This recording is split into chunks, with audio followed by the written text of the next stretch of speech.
ஊர்ல வந்து இது வைப்பாங்க, உரியடித்தல், மியூசிக்கல். ஆனா எல்லாத்துலயும் நான் கலந்துப்பேன்பா. எல்லாத்துலயும் ஃபர்ஸ்ட் வருவேன். ஆனா இப்போ வந்து எதுலையுமே கலந்துக்க முடியாது. ஓட்டப்பந்தயத்துலேருந்து, குண்டை தூக்கி எறியதுலேருந்து, மியூசிக்கல் சேர்லேருந்து எல்லாத்துலேயும் நான் தான் ஃபஸ்ட்டு வருவேனே. சத்தியமா பெருமைக்கு பொய் சொல்லலை. உண்மையாலுமே அதுதான் நெசம்.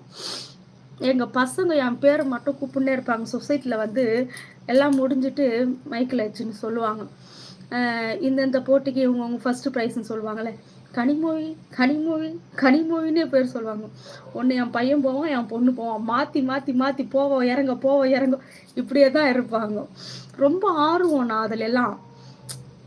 ஒரு ஓட்டப்பந்தயம், நான் இவ்வளோ குண்டா தானே இருக்கிறேன், ஒரு ஓட்டப்பந்தயம் வச்சாங்கன்னா வெறி வந்துடும் எனக்கு. அவ்வளோ ஒரு வெறி வரும். இவ்வளோ பெரிய உடம்பவே அந்த வெறியெல்லாம் வந்து சாதாரண தூசு மாதிரி ஆயிடும். எடுப்புமே ஓட்டம் ஸ்பீடா தடன்னு ஓடி போய் நிற்பேன். அந்த குண்டு தூக்கி போடுவாங்கல்ல, வெயிட்டாக்கிற குண்டு கோடு போட்டு, அது எல்லாரையும் விளையாட விடுவேன். யார் எவ்வளோ தூரம் போடுறாங்கன்னு பார்த்துருவேன். என் வள்ளுவுக்கு தூக்கி வீசுவேன். அந்த மாதிரி மியூசிக்கல் சேர்லேயும் அப்படிதான்.